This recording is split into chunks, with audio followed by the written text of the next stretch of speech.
예, 오늘 설교 제목이 우리가 지금 하여야 할 일, 예루살렘을 떠나지 말라라는 말씀으로 이렇게 전하려고 합니다. 저 말씀은 예수님께서 예수님의 제자들에게 부활 후 40일 동안 세상에 계시면서 제자들을 위로하고 격려하고 그러셨습니다. 그리고 그 제자들에게 주님이 돌아가시기 전부터 끊임없이 하신 말씀이 갈릴리에서 만나자 그랬습니다. 그래서 이제 갈릴리에서 드디어 만났습니다. 만났는데 갈릴리에서 예수님이 승천하시기 전에 그 제자들에게 마지막으로 이렇게 부탁하신 말씀이 이 말씀입니다. 그래서 오늘 이 시간 우리 현 상황에서 우리가 하여야 될 일이 무엇인가 라고 하는 것을 그때 예수님이 제자들에게 주신 그 말씀을 기준으로 해서 우리들에게 적용하는 것이 옳겠다 싶은 생각으로 이 말씀을 정해봤습니다. 예수님 당시에 그때의 상황이 어떤 상황인지에 관해서 우선 좀 말씀을 드려보도록 하겠습니다. 예수님이 나면서부터 맹인인 사람을 고친 적이 있습니다. 그런데요, 그 사람을 누가 고쳤느냐 라고 하는 것 때문에 문제가 되었고, 또 그 사람을 남들이 메시아라고도 자꾸 생각하니까 그것이 문제가 되었습니다. 그래서 바리새파 사람들이, 유대인들이 그의 부모에게 이렇게 물어봤어요. 당신의 아들이 어떻게 해서 눈뜨임을 받았느냐 라고 하는 것이죠. 그랬더니 그 부모가 하는 말이, 우리는 그가 맹인이었다가 지금 눈 뜬 것을 우리는 알고 있다. 그러나 그가 장성한 사람이니까 내 아들한테 물어봐라 라고 그 부모가 그 답변을 하지 않았습니다. 그 이유는 요한복음 9장 22절에 보니까 그 부모가 이렇게 말한 것은 이미 유대인들이 누구든지 예수를 그리스도로 시인하는 자는 출교하기로 결의하였으므로 그들을 무서워함이로라. 유대인이다, 예수님을 좌우지간 메시아로, 그리스도로 혹은 선한 사람으로 인정하는 사람은 그때 여기에는 유대인이라고 총체적으로 말했습니다. 그렇다는 것은 종교 지도자들이 먼저 그 일을 시작했는데, 종교 지도자들뿐만 아니고 의회의원 혹은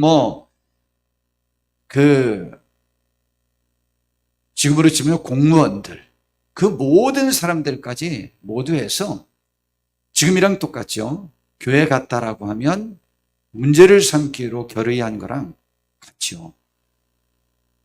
그런 상황의 때가 되었습니다.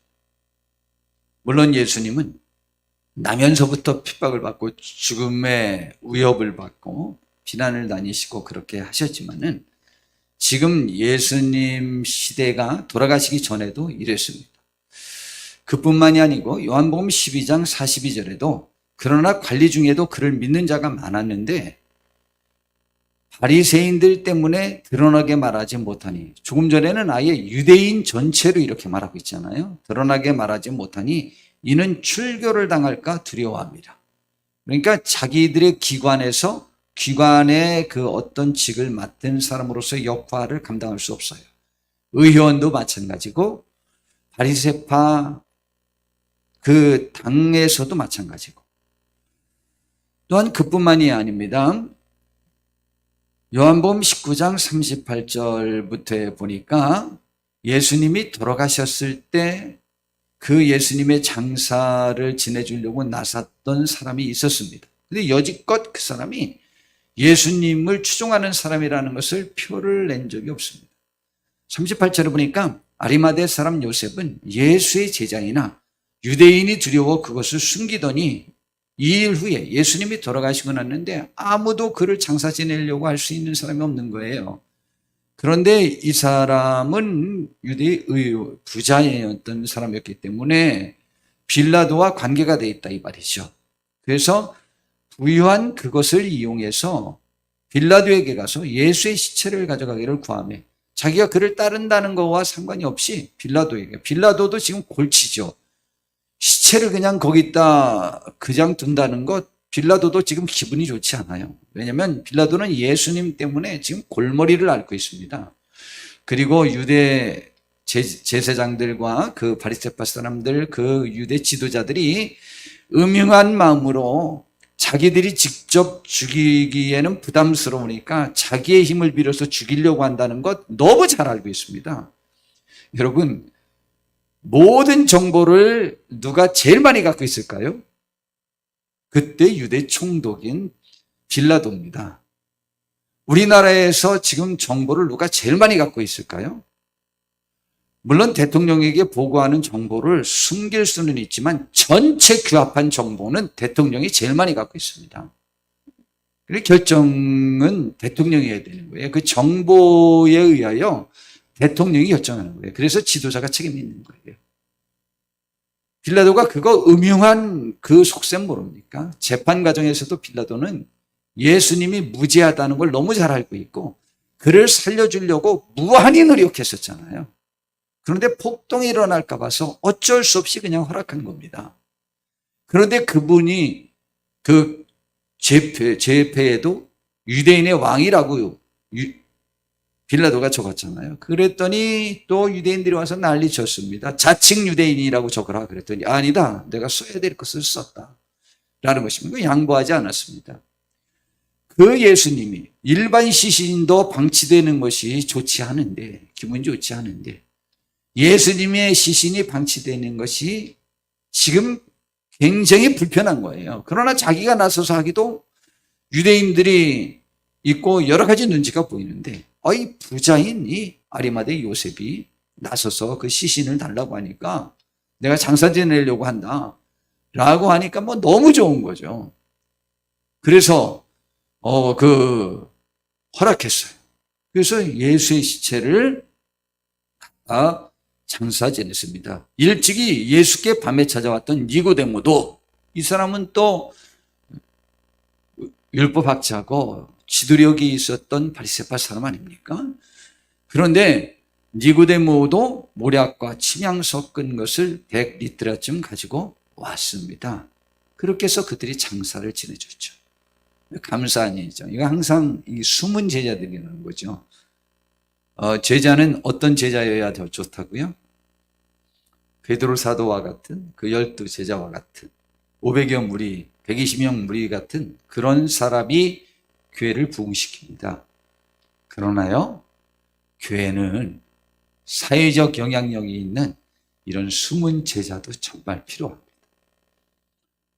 그렇기 때문에 우리는 우리의 신앙으로 이들 저들을 너무 비판해서는 안 돼요.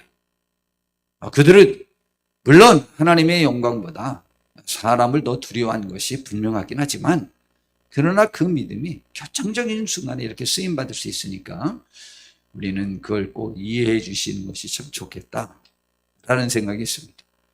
여하튼 그러한 시절이었다 이 말이죠. 그리고요, 예수님께서는요, 그 성전에 들어가셔서 성전 청소를 하셨잖아요. 너희들이 내 아버지 집, 만민이 기도하는 집이라 일컬음을 받아야 될 이곳을 강도의 소굴로 만들었다 라고 하면서 굉장한 책망을 하셨잖아요. 그러자 누가복음 19장 47절부터 보니까 예수께서 날마다 성전에서 가르치시니 그러고 난 다음에 대제사장들과 서기관들과 백성의 지도자들이 그를 죽이려고 꾀하되 백성이 다 그에게 귀를 기울여 들으므로 어찌할 방도를 찾지 못하였다. 아주 이제 심하게는 죽이려고까지 지금 계획했다 이 말이죠. 죽이려고까지. 이제 믿는 사람들을 핍박하다가 안 되니까 이제 죽이려고까지 완전히 계획을 했어요. 그 시대에, 그런 시대에. 뭐 예수님 믿기로 작정하는 사람들은 전부 지금 나름대로 어려움을, 피해를, 박해를 지금 가하는 중이었는데 직접 예수님을 죽이기로까지 작정했죠. 그리고 이제 죽이죠. 그리고요, 그 시대의 그 상황이 그랬고요. 또 종교 지도자들인 대제사장들과 바리새파 사람들과 사두개파 사람들에게와 헤로데 왕을 향한 주님의 분노와 저주의 표현들이 예수님에게 나와 있습니다. 예수님은 예수님 그 시대에 본인이 사역할 때는요, 그들과 아주 낯선 공방을 벌였습니다. 그리고 조금 더 그들의 말을 그냥 넘기지 않고 반박하시고 그들이 하나님의 사람들이 아니고 지옥에 갈 사람들이라는 것을 아주 분명하게 말했습니다. 한 번은요, 어떤 바리새인들이 예수님을 좀 이렇게 안타깝게 여긴 사람들이겠죠. 이제 헤로드 왕이 당신을 죽이려고 하니까 얼른 좀 피신하십시오 라고 이렇게 말했습니다. 그랬더니 헤로드 왕에 관해서 뭐라고 말했느냐면 누가복음 13장 32절에 보니까 너희는 가서 저 여호에게 이르되 오늘과 내일은 내가 귀신을 쫓아내며 병을 고치다가 제3일에 완전하여 지리라 그랬어요. 요즘 이제 저녁 예배 때는 제가 자주 언급하는데 예수님은 사탄을 쫓아내라라는 말을 하지 않습니다. 사탄에게 사로잡힌 그 사람들을 고쳐주라고 말하지 않습니다. 물론 전체는 사탄이지만 사탄은 의도적인 나쁜 악심을 갖고 신앙적인 일을 방해하고 교회의 일을 방해하는 사람을 말합니다. 근데 성경은 그들을 고쳐준다고 하지 않아요. 그들은 그냥 저주만 받을 것이라고만 말하고 끝납니다. 그러므로 우리는 교회와 하나님의 일에 직접 대적하는 일은 조심하시길 바랍니다. 귀신은 나 스스로와 나와 관계된 가족에게 피해를 주지 교회를 방해하지는 않습니다. 자, 그런데 여하튼 그렇게 하다가 그러나 오늘과 내일과 모레는 내가 갈 길을 가야 하리니 그 갈 길이 뭐냐면 십자가에 못 박혀 돌아가시는 일이에요. 구속사역이죠. 하리니 선지자가 예루살렘 밖에서는 죽는 일이 없느니라 그랬어요. 그리고 그 예루살렘 성에 관해서 하나님이 선택한 귀한 성도 아니에요. 안타까워하십니다. 예루살렘아 예루살렘아 선지자들을 죽이고 네게 파송된 자들을 돌로 치는 자여 암탉이 제 새끼를 날게 하려 모음같이 내가 너희의 자녀를 모으려 한 일이 몇 번이냐 그러나 너희가 원하지 아니했다 라고 하는 안타까움을 씁니다. 종교 지도자들과 그때의 그 왕에게도 그렇게 말하잖아요. 종교 지도자들에게는요 더 신랄합니다. 마태복음 23장에 보니까 화 있을진저 외식하는 서기관들과 바리새인들이여 너희는 천국문을 사람들 앞에서 닫고 너희도 들어가지 않고 들어가려고 하는 자도 들어가지 못하게 한다. 화 있을진저 외식하는 서기관들과 바리새인들이여 너희는 교인 한 사람을 얻기 위하여 바다와 육지를 두루 다니다가 생기면 너희보다 배나 더 지옥의 자식이 되게 하는도다. 이 말은 뭐냐? 너희들도 다 지옥 갈 건데 너희보다 더 지독한 지옥의 자식들을 너희들의 제자들을 너희들은 그렇게 만들고 있다. 화 있을진저 눈먼 인도자들이라고 말하고 화 있을진저 외식하는 서기관들과 바리새인들이라고 말하고 맹인된 인도자여 하루살이는 걸러라고 낙타는 삼키는도다. 화 있을진저 외식하는 서기관들과 바리새인들이여 잔과 대접의 겉은 깨끗이 하되 그 안에는 탐욕과 방탕으로 가득하게 하는도다. 눈먼 바리새인이여 너는 먼저 안을 깨끗하게 하라. 그리하면 겉도 깨끗하리라. 화 있을진저 외식하는 서기관들과 바리새인들이여 해칠한 무덤 같으니 겉으로는 아름답게 보이나 그 안에는 죽은 사람의 뼈와 더러운 것이 가득하도다. 이와 같이 너희도 겉으로는 사람에게 옳게 보이되 안으로는 외식과 불법이 가득하다. 그러면서 심한 욕을 또 하시죠. 뱀들아 독사의 새끼들아 너희가 어떻게 지옥의 판결을 피하겠느냐. 다 지옥 간다는 거예요. 예, 그렇습니다. 다 지옥 갑니다. 지옥의 자식들이에요. 그들에게는 회개도 촉구하지 않아요. 신기하죠? 정말 신기합니다. 불쌍히 여겨서 가서 고쳐주려고도 하지 않아요. 그러나 귀신 들린 자들은 다 고쳐줍니다. 34절에 이렇게 말합니다. 그러므로 내가 너희에게 선지자들과 지혜 있는 자들과 서기관들을 보내매 너희가 그 중에서 더러는 죽이거나 십자가에 못 박고 그 중에서 더러는 너희 해당에서 채찍질하고 이 동네에서 저 동네로 따라다니며 박해하리라. 그러므로 의인 아벨의 피로부터 성전과 제단 사이에서 너희가 죽인 바갈의 아들 사갈의 피까지 땅 위에서 흘린 의로운 피가 다 너희에게로 돌아가서 그 책임을 물어서 너희들을 지옥에 보낼 거다 라는 이야기예요. 그러한 상황이에요. 그렇게 각을 세웠다 이 말이죠, 예수님도. 그런데요, 그러나 정말 이상한 일이 벌어집니다. 예수님이 붙잡히시던 그 날부터 지금까지, 지금 승천하시기 전까지 약 40일 혹은 43일 동안 주님이 취하신 태도는 이제 180도 바뀌었는데 그 바뀐 태도가 지금 이 시대까지 이어지고 있습니다. 저는 그렇게 믿고 있습니다. 그러면 그렇게 날선 공방을 벌였던 예수님의 태도는 어떻게 변했냐?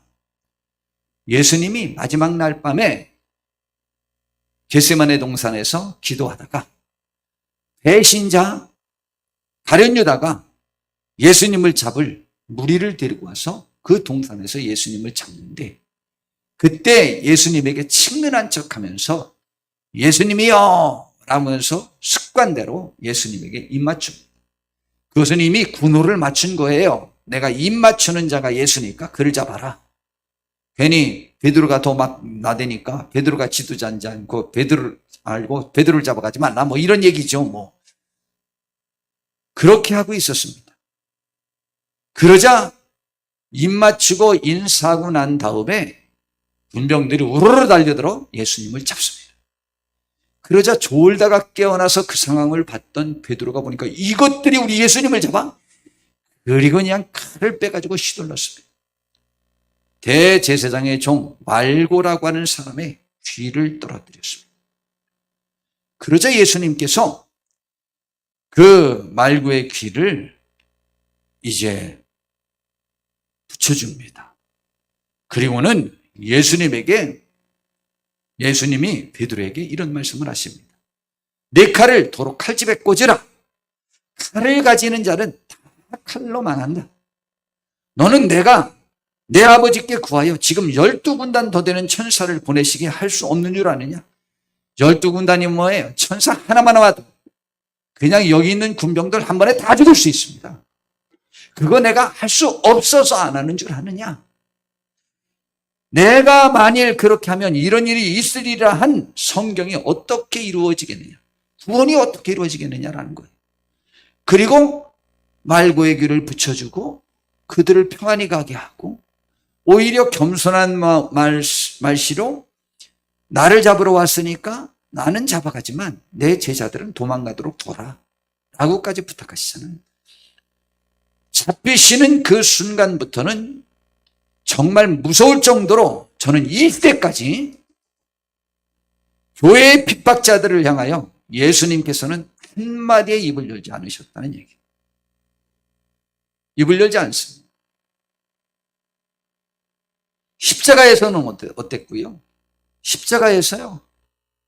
대제사장들, 또 유대인들, 군인들, 심지어는 십자가에 같이 못 박히는 강도 중에 한 명도 다 예수님을 조롱하고 욕하고 네가 메시아고 네가 너를 구원할 세상을 구원한다고 너를 구원해봐라. 그럼 우리가 믿겠노라 하면서 얼마나 조롱하고 얼마나 비웃었고 얼마나 멸시했고 그 과정 속에서 얼마나 조롱하고 때리고 희롱했는지 모릅니다.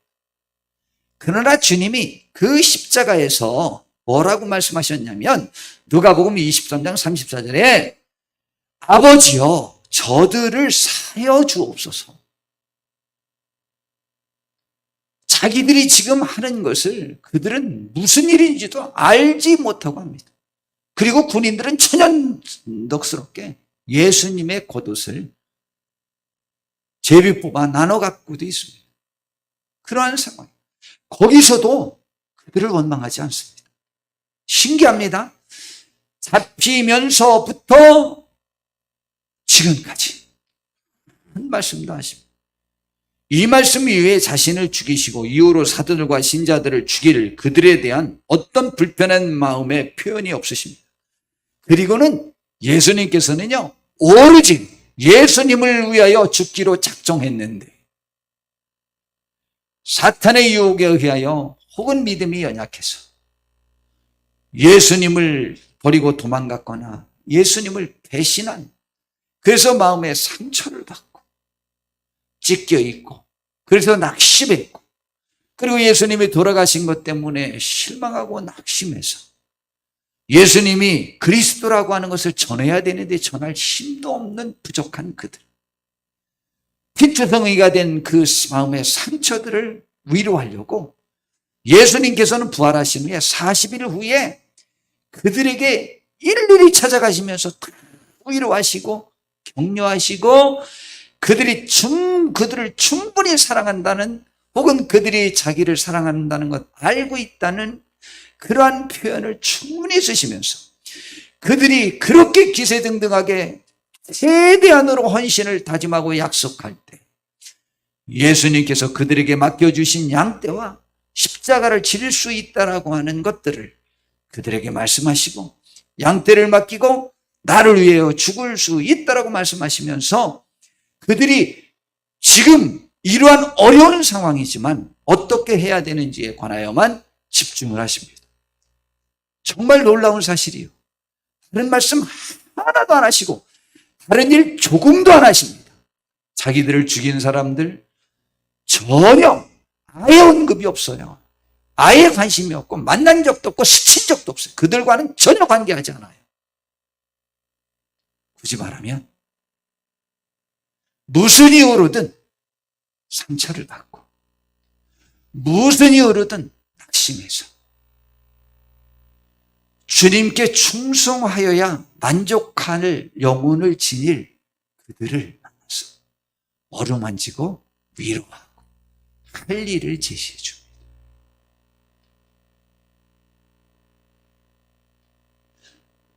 주님이 이미 돌아가시기 전날 밤에 부활하신 후에 갈릴리에서 만나자고 그들에게 말씀하셨어요. 갈릴리, 지난주에 설교해드렸죠? 갈릴리는 어떤 것이냐? 오늘 밤에 너희가 다 나를 버릴 것이다. 그러나 내가 살아나는 후에 너희보다 먼저 갈릴리로 가리라. 날 보고 싶으면 갈릴리로 와라 라는 말씀 아니에요? 부활하신 후에 막달라 마리아와 그 무리들에게 주님이 말씀하셨습니다. 빨리 가서 제자들에게 이르되 그가 죽은 자 가운데서 살아나셨고 너희보다 먼저 갈릴리로 가시느니 거기서 너희가 배우리라. 예수님 뵈려면 갈릴리로 와라. 또 예수님께서 직접 또 막달라 마리아에게 말씀하시기를 가서 내 형제들에게 갈릴리로 가라. 거기서 나를 보리라. 라고 이렇게 말씀하셨습니다. 갈릴리가 어떤 곳이라고요? 예수님을 우선 배신하기 전에 예수님의 감격적인 은혜를 받고 부름을 받고 예수님과 먹고 자면서 전도 사역을 감당하고 예수님에게 기대기도 하고 그분과 같이 자기도 하고 그분과 같이 식사를 하고 3년 동안을 집을 나와서 예수님과 함께 그렇게 지냈던 그 갈릴리,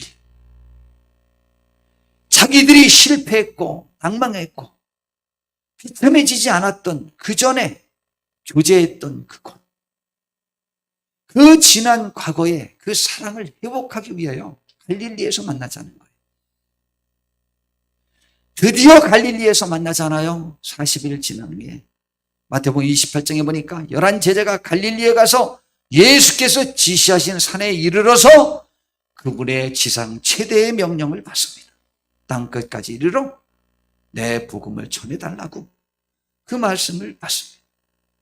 그리고 마지막으로 또 이런 부탁을 하셨습니다.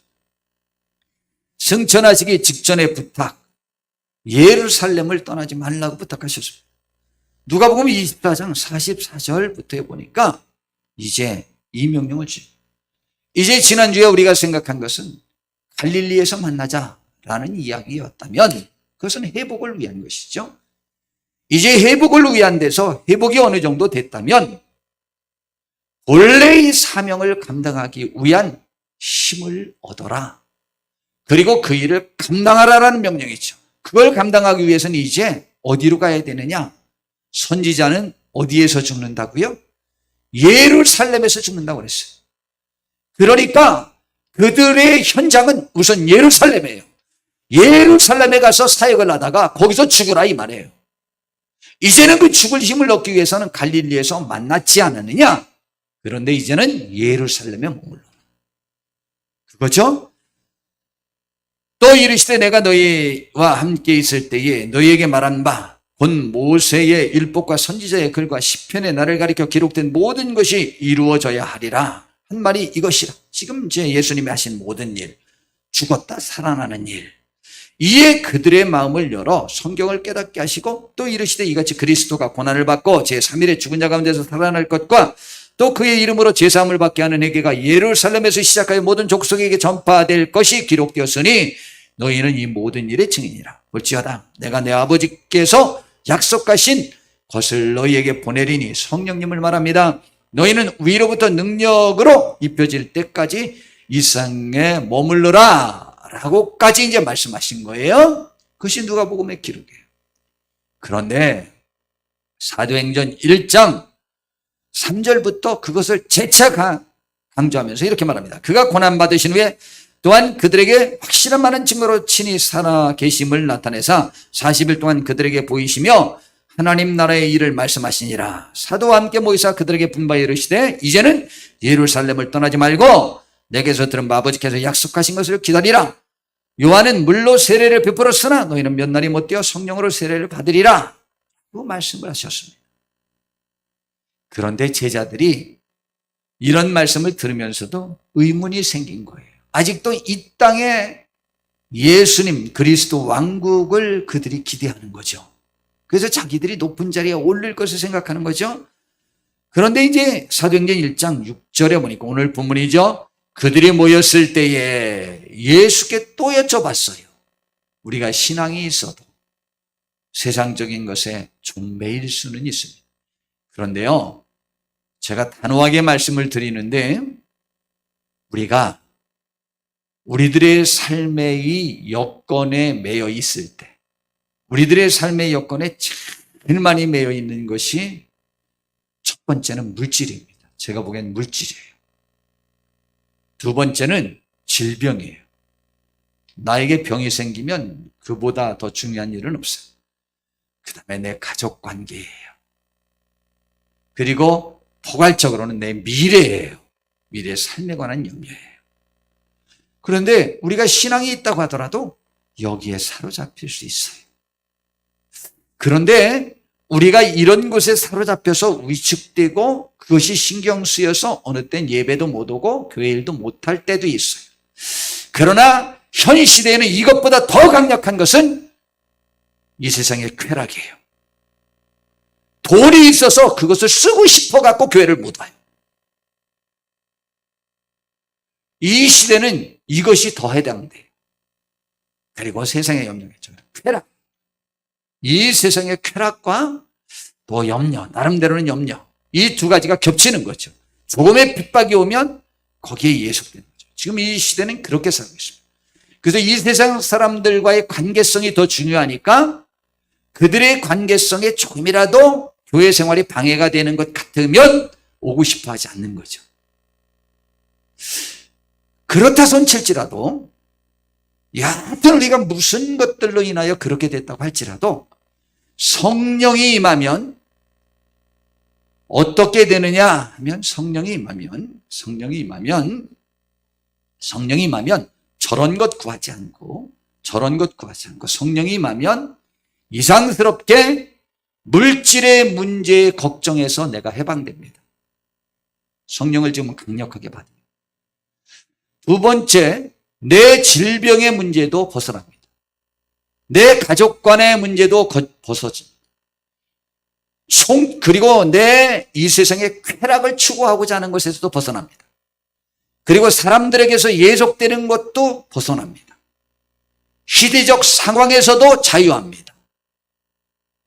그뿐만이 아니고 미래의 염려도 사라집니다. 그러면 해결되냐? 100% 해결됩니다. 세상을 충분히 이길 믿음을 소유하게 됩니다. 그리고 충분히 사랑할 수 있고 충분히 자유하고 충분히 평안하고 충분히 천국을 맛보면서 승리할 수 있습니다. 그때 이들에 의하여 세계는 가난한 그들에 의하여 부유해졌습니다. 그러므로요, 우리는 확실히 믿으셔야만 합니다. 그런데 그게 언제입니까? 라고 말씀하셨는데 예수님께서 말씀하셨어요. 때와 시기는 아버지께서 자기의 권한에 두셨으니 너희의 알 바 아니에요. 뭘 하나님의 권한에 있어요? 그러면 어느 때 되면은 그러면은 이스라엘 나라가 회복될 거라고요? 회복되기는커녕 이후로 40년 후에 이스라엘 나라는 로마의 반기를 들었다가 완전히 멸망하여 성전 돌 위에 돌 하나 남지 않고 무너지고 세계에 흩어져서 1947년도에 재해방이 되어서 이스라엘을 다시 세우기 전까지 1900년 약 2000년 동안이나 나라 없는 민족으로 세계를 또 돌아다니는 저주를 받았어요. 그걸 이때입니까 저때입니까 지금 구하고 있어요? 여러분, 우리의 관심사는 그것이 아니에요. 그것이 아니면 우리의 삶이 해결되느냐? 100% 해결됩니다. 해결된다는 것은 물질의 문제가 해결되고 무슨 문제가 해결되고 그런 것이 아니에요. 그런 것이 나를 지배하지 않는 믿음으로 세상을 승리하게 만듭니다. 그리고 필요한 것은 해결해 주시고요. 그건 아니에요. 그럼 뭘 하느냐? 오직 딱 한 가지.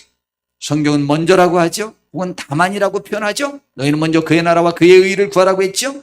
오직 성령이 너희에게 임하시면 너희가 권능을 받고 예루살렘과 온 유대와 사마리아와 땅끝까지 이르러 내 증인이 될 것이다 라고 이렇게 말씀하셨어요. 이것이죠. 오직이라고 하는 것은 이것 하나뿐이라는 것이에요. 다른 것은 전혀 구하지도 말고 신경도 쓰지 말라는 거예요. 그러면 되냐? 됩니다. 정말입니다. 믿음이 세상을 이긴다고 그랬지 물질이 세상을 이긴다고 하지 않았습니다. 믿음이 사랑이 두려움과 세상을 이기는 근본이라고 그랬지 언제 물질이나 건강이라고 말하지 않았어요. 가족관계라고 말하지 않고 이웃과의 관계라고 말하지 않았어요. 믿음과 사랑은 두려움과 세상을 이길 두려움을 극복하고 세상을 이길 힘을 얻게 됩니다. 예수님이 이제 말씀하시고 승천하셨어요. 이제 구름이 가리워서 보이지 않게 됐어요. 근데 제자들이 아직도 하늘을 보고 있어요. 저도 계속 봤을 것 같아요. 그럴 때 올라가실 때 제자들이 하늘을 쳐다보고 있는데 흰옷을 입은 두 사람이 천사들이 와서 이르되 갈릴리 사람들아 참 좋죠. 우리 임마누엘 교회 성도들아 참 좋죠. 어찌하여 서서 하늘을 쳐다보느냐. 멍하니 있지 마라. 그 예수님 바라보지 마라. 너희들의 할 일을 하라. 너희 가운데서 하늘로 올려지신 이 예수는 하늘로 가심을 본 그대로 다시 올 거니까 그분의 약속을 믿고 가서 예루살렘에서 성령 받아라. 왜 갈릴리에서 모여서 기도하라고 하지 않았죠? 예루살렘. 여러분, 우리는 예루살렘 성전을 떠나서는 돼요. 그랬더니 누가복음 24장 51절에서 53절에 그 이유를 말했는데 예수께서 그들을 데리고 베다니 앞까지 나가서 손을 들어 그들에게 축복하시더니 축복하실 때 그들을 떠나 하늘로 올려지시니 그들이 그에게 경배하고 큰 기쁨으로 예루살렘으로 돌아가 늘 성전에서 하나님을 찬송하니라. 사도행전 1장 12절부터에는 그 내용을 또 이렇게 말합니다. 제자들이 감난원이라 하는 산으로부터 예루살렘에 돌아오니 이 산은 예루살렘에서 가까워 안식일에 가기 알맞은 길이라. 들어가 그들이 유하는 다락방으로 옮겨가니 베드로, 요한, 야고보, 안드레, 빌립, 도마와 바돌로메, 마테와 및 알페오의 아들 야고보, 셀로신 시몬, 야고보스의 아들 유다가 다 거기 있어. 제자들 나머지 가룟유다 외에 11명은 다 있고, 여자들과 예수의 어머니 마리아와 예수의 아우들과 더불어 마음을 같이하여 오로지 기도에 힘쓰더라. 500여 명이 그 명령을 들었는데 모인 인원은 120명. 이렇게 기도에 힘쓰다가 열흘 후에 오순절날 드디어 성령님을 받고 그들이 예수님이 말씀하신 대로 능력 있게 복음을 전하여 한 번에 3,000명, 그 다음에 5,000명, 그러더니 날마다 예루살렘 성전에 모여 기도하기를 힘쓰고 서로 교제하고 서로를 위하여서 교회는 날마다 부흥했다는 놀라운 역사의 기록이 성경의 기록입니다. 오늘 이 말씀을 저는 이렇게 정리하고 싶습니다. 예수님은요, 태어나면서부터 죽음의 위협에 처했습니다. 그리고 3년의 사역 기간 동안 당시의 종교자들, 지도자들과 권력자들에게 시기와 질투, 비난을 받다가 결국은 억울한 제명을 쓰고 가장 비참히 그리고 멸시와 조롱당하시면서 십자가를 지셨습니다. 그리고 예수님께서도 사역 기간 동안에는 그들의 잘못을 신랄하게 비판하셨지요.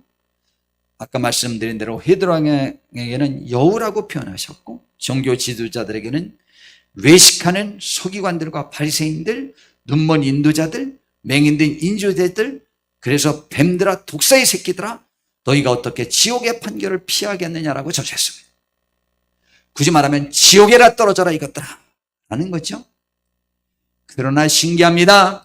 예수님은 겟세마네 동산에서 잡히시는 순간부터는 자신을 그렇게 비난하고 조롱하고 십자가에 못 박아 죽이는 모든 이들을 위해 기도하시고는 그들에 대한 관심이나 언급은 이후에 한 번도 하지 않으십니다. 무엇을 느끼셨습니까? 자기를 실제로 죽였습니다. 죽음의 위협만 있는 게 아니에요. 자기와 함께하는 사람들을 이후로 다 죽입니다. 그러나 그들에 관한 언급을 한 말씀도 하지 않습니다. 그들이 원수도 아니요, 나를 괴롭힌 자들도 아니요, 그들 때문에 내일이 방해받는다는 표현조차 한 말씀도 하지 않습니다. 하나님의 사람은 과거에 집착하지 않는 사람들이에요. 그 과거는 내가 당했던 억울함이나 내가 이루었던 업적에 얽매이지 않는 거예요. 바울 사도는 나는 뒤의 것은 잊어버리고 오직 앞의 것, 하나님께서 위에서 부르신 부름의 상, 그걸 얻기 위한 표대를 향하여 나는 달려가노라. 그것이 그리스도인이에요. 그리스도인은 새 사람이에요. 옛사람이 죽은 거예요.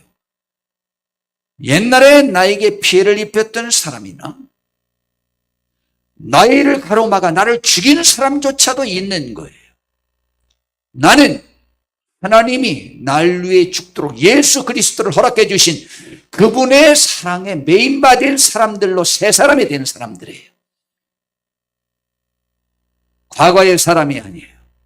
내가 옛날에 얼마나 잘 나갔는데 그것과 지금 현재와는 아무 상관이 없다는 것이죠. 지금도 예수님처럼 섬기는 종의 도의 길을 걸으셔야 해요. 섬김에서 기쁨을, 내가 종이 되었을 때 기쁨을, 남에게 유익을 끼쳤을 때 기쁨을, 구원의 역사가 일어났을 때 기쁨을 누리는 하나님의 사람들로 변화되어야 해요. 그 일을 위해서는 우리의 삶에 죽을 수 있는 그 현장인 예루살렘에서 모여 기도하여 성령을 받고 그 예루살렘에서부터 승리자가 되어야 된다는 것을 가르쳐주고 있어요. 여러분, 주의 영은 그것을 잊게 만듭니다. 주의 영은 그것을 승리하게 만듭니다. 주의 영은 미래의 진취적인 사랑과 소망을 갖게 하고 천국을 바라보게 합니다. 그리고 하나님 나라를 꿈꾸게 하는 것이 주의 영입니다. 그것이 예루살렘입니다.